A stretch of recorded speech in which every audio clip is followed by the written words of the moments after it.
So one of the most dangerous times I see for children is toddlerhood. And that is because toddlerhood is when a child has developed more physical ability to move around and to do things.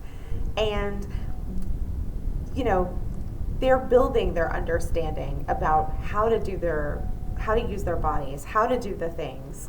And if you have a parent that is highly controlling, has low emotional intelligence, maybe emotionally unstable, and they don't have like the wherewithal within themselves to do the guidance, because you have to be with a child quite a bit as you are teaching, like a toddler, as you're teaching them how to do things, for you to really see results of that guidance. And so if you have somebody who's not really interested in doing that and they just want to be able to tell a kid don't do this thing and then they just don't do it, that's somebody who does not understand child development.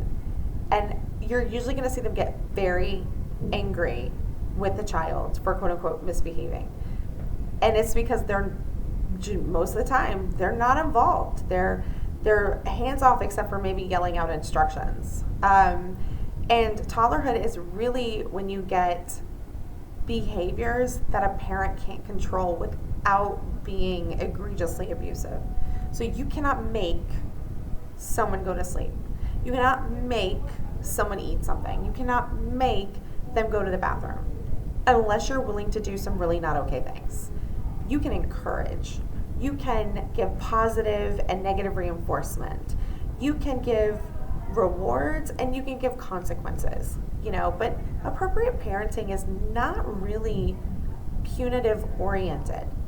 And so you get abusers who want to control you, but they really can't unless they're willing to go to extreme measures. And so before you get to those extreme measures, that are usually physical often, before you get to those extreme measures, you are seeing them be extremely coercive, being very punitive. And so I always think it's so interesting because they're trying to make you do something, but they know they can't reasonably, but they're going to make you wish that you've done the thing. And so a lot of victims of abuse they're receiving punishment for rules they broke. They didn't even know were rules because they're not reasonable.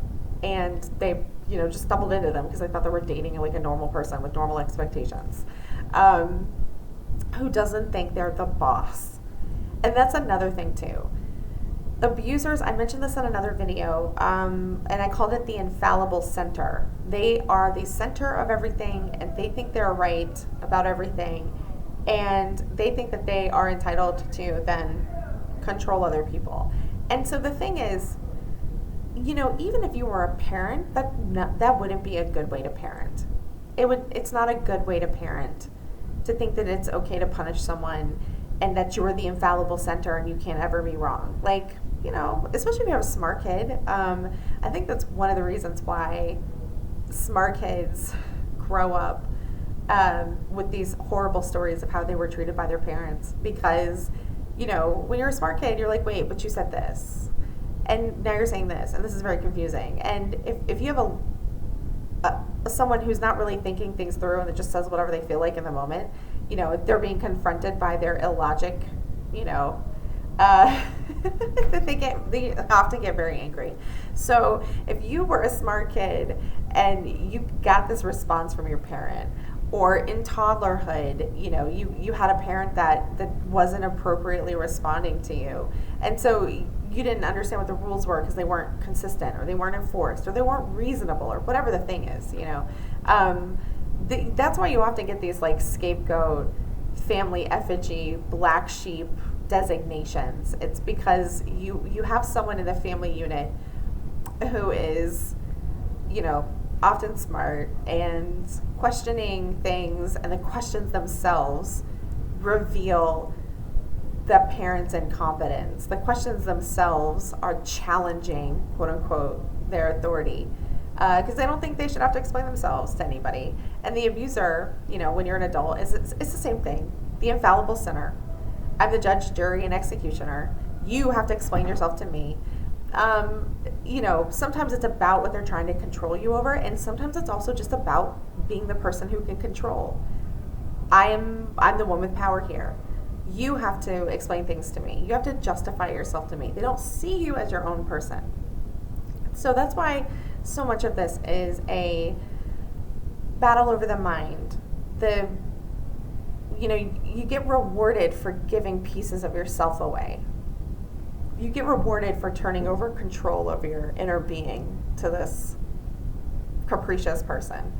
And then you get punished when you don't, when you're insisting on being your own person.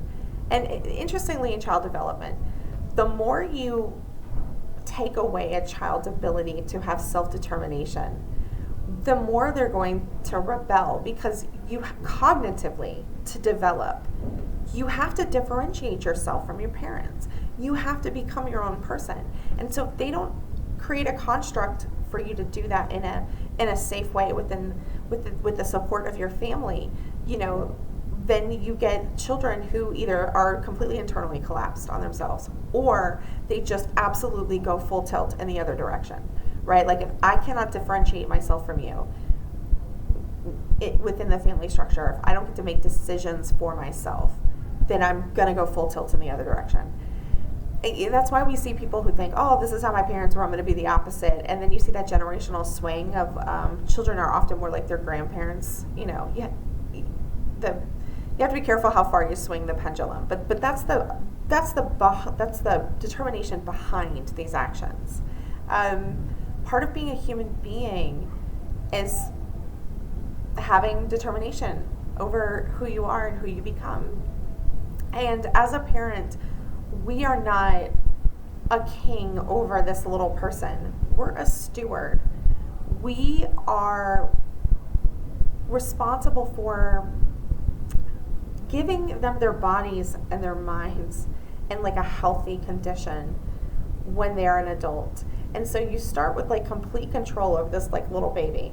And you let go of it incrementally as they get older. You teach them how to then have that power and authority and control over themselves responsibly, and then you release it when they're older, and you're more in an advisory capacity.